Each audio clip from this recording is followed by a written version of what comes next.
शेतकरी मित्रांनो, आज 3 जुलैपासून ते 7 जुलैपर्यंत राज्यामध्ये धुवाधार पाऊस बरसणार आहे. यामध्ये तुमचा जिल्हा आहे का? कमी दाबाची क्षेत्राची तीव्रता देखील वाढत जाणार आहे आणि वादळी वाऱ्यासह पाऊस कुठे होऊ शकतो या संदर्भाची एकंदरीत संपूर्ण माहिती आज आपण काही डिटेल माहिती बघणार नाही, कारण की अगोदर शेतकऱ्यांना डिटेल माहिती दिलेली होती. जेव्हा पाऊस येत नव्हता तेव्हा शेतकऱ्यांना व्यवस्थित प्रकारे समजून सांगितलं की पाऊस कशा प्रकारे येऊ शकतो आणि पाऊस येण्यासाठी काय काय घटक कारणीभूत आहेत.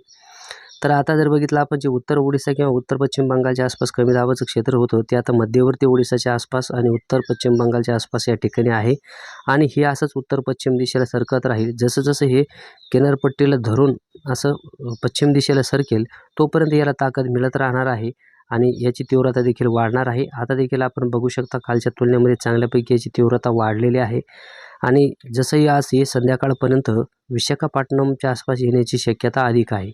जर हे संध्याकाळपर्यंत विशाखापट्टणमच्या आसपास जर आलं, ही सध्या आता 2 वाजेच्या आसपासची इमेज आहे, तर हे संध्याकाळच्या आसपास विशाखापट्टणमच्या दरम्यान येईल हे. तसंही आपल्याला विदर्भ असो किंवा मराठवाडा असो, उत्तर महाराष्ट्रामध्ये चांगल्यापैकी मुसळधार पाऊस सक्रिय होण्याची शक्यता आहे. आता जरी आपण बघितलं उत्तर कोकणाच्या आसपास किंवा नाशिकच्या आसपास, अहिल्यानगरचा अकोले संगमनेरच्या आसपास, नंदुरबार धुळ्याच्या आसपास, उत्तर मराठवाडा, पश्चिम विदर्भाच्या आसपास चांगल्यापैकी पावसाचे ढग आहेत. पुणे साताऱ्याच्या आसपास देखील आहेत. त्यामुळे आज रात्री पाऊस होण्यासाठी या ठिकाणी देखील वातावरण अनुकूल आहे. आज जर आपण बघितलं किंवा येणाऱ्या दिवसातील जर परिस्थिती, खास करून जे दक्षिण मध्य महाराष्ट्रातील माझे शेतकरी बांधव आहेत किंवा दक्षिण मराठवाड्यातील सातत्याने विचारतात, तर बघा मित्रांनो, काल देखील साताऱ्याच्या आसपास चांगल्यापैकी मुसळधार ते अतिमुसळधार पावसाच्या नोंदी आपल्याला बघायला मिळालेल्या आहेत. पूर्वेकडे थोडासा मध्यम ते काहीसा जोरदार पाऊस असेल. जसं आपण पुढे गेलो तसा पाऊस कमी झालेला आहे, परंतु 4 तारखेपासून आपल्याला बाकी या ठिकाणी देखील पाऊस सक्रिय बऱ्यापैकी चांगल्यापैकी झालेला बघायला मिळणार आहे. म्हणजेच उद्यापासून पाऊस सक्रिय होईल. त्यानंतर आजचा प्रमुख पाऊस आपण जर बघितलात कोणत्या जिल्ह्यामध्ये असू शकतो, तर मित्रांनो आपल्याला जालना असेल, परभणी, हिंगोली, नांदेड आहे, यवतमाळ, चंद्रपूर, गडचिरोली, गोंदिया, भंडारा, नागपूर, वर्धा, अमरावती, अकोला, वाशिम, बुलढाणा, जळगाव, छत्रपती संभाजीनगरचा उत्तरेकडचा भाग या ठिकाणी मुसळधार ते अतिमुसळधार पावसाची शक्यता आहे आणि वादळी वारे वाहण्याची देखील दाट शक्यता आहे. जर ह्या जिल्ह्यामध्ये वादळी वारे वाहत असतील तर असं नाही की लिमिटेडच असतील, परंतु याच्या भागामध्ये देखील अजून काही ठिकाणी आपल्याला वादळी वारे चांगल्यापैकी जोरदार बघायला मिळतील. परंतु या अगोदर सांगितलेल्या जिल्ह्यामध्ये चांगल्यापैकी जोरदार वादळी वारे जे असतील तर ते आपल्याला या ठिकाणी बघायला मिळणार आहे. एकंदरीत जर आपण बघितलं तर जो आजचा पाऊस असेल, अजून इतर ठिकाणी जर बघितला तर उत्तरेच्या आसपास चांगल्यापैकी कोकणात पाऊस सक्रिय आहे. पुण्याच्या आसपास देखील चांगल्यापैकी पाऊस वाढेल. यासह नाशिक असेल, धुळे, नंदुरबार, जळगाव या ठिकाणी देखील, छत्रपती संभाजीनगरपर्यंत देखील आज रात्री पाऊस वाढण्याचा अंदाज आहे. अहिल्यानगरकडे देखील आज पाऊस वाढेल. मात्र दक्षिणेकडील अहिल्यानगर किंवा पुण्याच्या आसपासचा जो भाग आहे किंवा सोलापूरचा भाग आहे, या ठिकाणी उद्या आपल्याला चांगल्यापैकी पाऊस सक्रिय असेल. जोरदार तर काही ठिकाणी मुसळधार पाऊस देखील बघायला मिळेल. बीडच्या आसपास देखील उद्यापर्यंत पाऊस वाढण्याची दाट शक्यता आहे.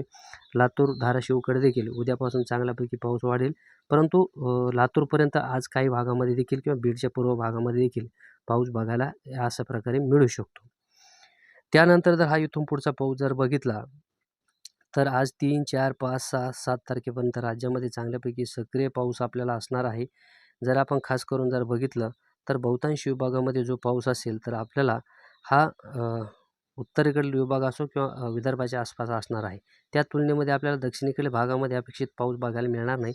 त्याचं कारण म्हणजे इथून इकडे जो पाऊस आहे, लातूरपासून ते बीड असेल किंवा या संपूर्ण भागामध्ये खास अपेक्षित पाऊस असणार नाही. त्याचं कारण म्हणजे 30 मार्च रोजीचा आपण मान्सूनमधील तारखा दिलेल्या होत्या, ज्यामध्ये आपण सांगितलेलं होतं की ह्या दक्षिणेकडच्या भागामध्ये जे असेल तर पाऊस मान्सून 2026मध्ये थोडासा कमीच राहू शकतो.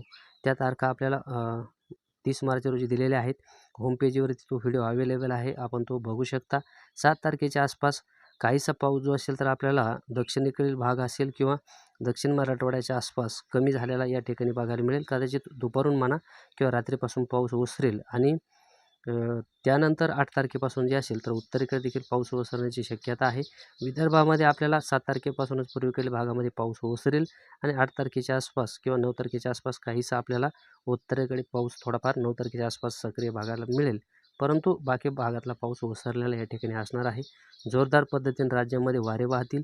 उन्हाचा चटका देखील वाढण्याचा अंदाज आहे. अशा प्रकारचा एकंदरीत संपूर्ण व्हिडिओ आपण समजून घेतला, त्याबद्दल तुमचे मनापासून धन्यवाद आहेत. चॅनल सबस्क्राईब केलेलं नसेल तर चॅनल सबस्क्राईब करा. इतर शेतकरी बांधवांना देखील व्हिडिओ शेअर करा. व्हिडिओला लाईक देखील करा. धन्यवाद.